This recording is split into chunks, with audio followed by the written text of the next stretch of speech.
Assessment practices. So for this week, as a public school teacher, this week's readings were very difficult to get through. Not the content so much, but the harsh realization that I am a servant of this great, big, dark force, a contributor of these racist practices. I know that in my classroom, I value my students' language, their learning, and their identities, but ultimately they are subjected to these gatekeeping exams, and it's pretty disheartening. Nevertheless, I did get through these readings, and these are my connections, my conclusions.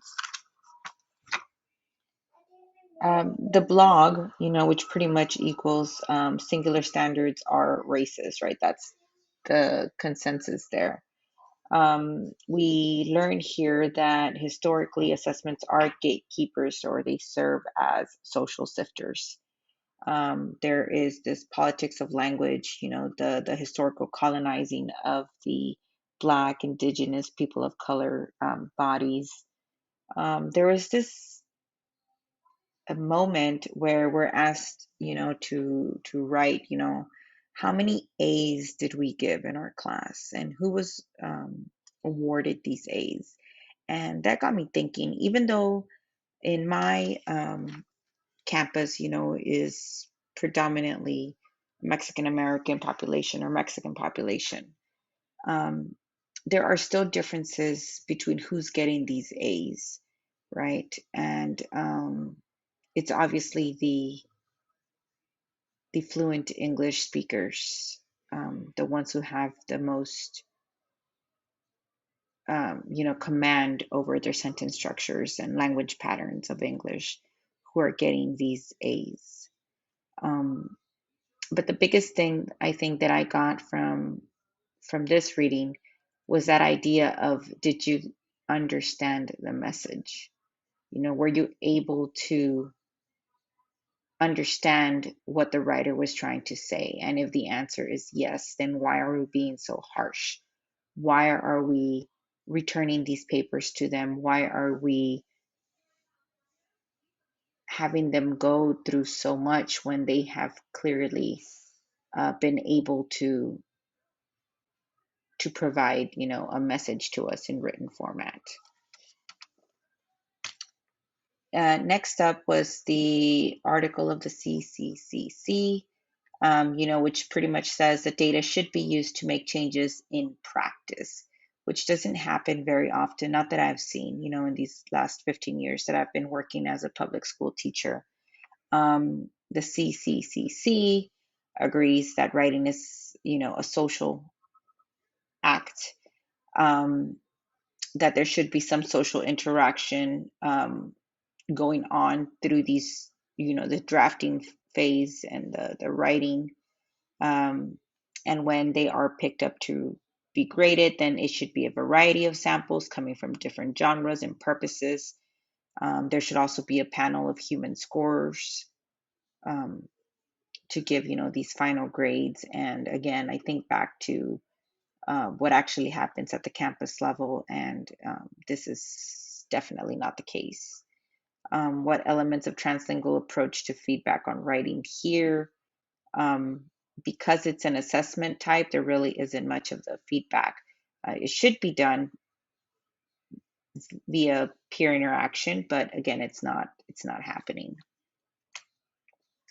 The teacher response as a conversation selection really brings up this idea of casual talks, right? That it should be um, very student centered, and it should be, the purpose should be to make sure that the student understands his or her own pattern of writing, his or her own use of their language or languages, right? And make it apparent, like, this is what I'm getting. Is this what you meant to say, or is this how you want to organize your paper, or this is how your paper is organized, and this is what you do have, this is what I do see, this is what I don't see. Little things like that, but in a very encouraging manner, in a way where we're not using our teacher words like, you're missing your thesis here, or here would be an excellent place for you to add a transition word. More of, using the student's own words. Like right here, when you tell me that, X is happening, we really like that. You should draw that out, or you should give us more examples of this, or you should focus on this, and so on.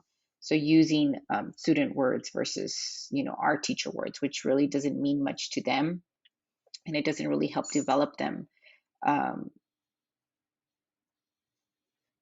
their writing skills that they can actually apply in any other course. I really like the line here where it says, I would rather, as a teacher, I would rather think of myself as a collaborator, a midwife, a coach, rather than a ruthless judge. That's on page 374. And I think that should be the case for most writing teachers. It should be this way.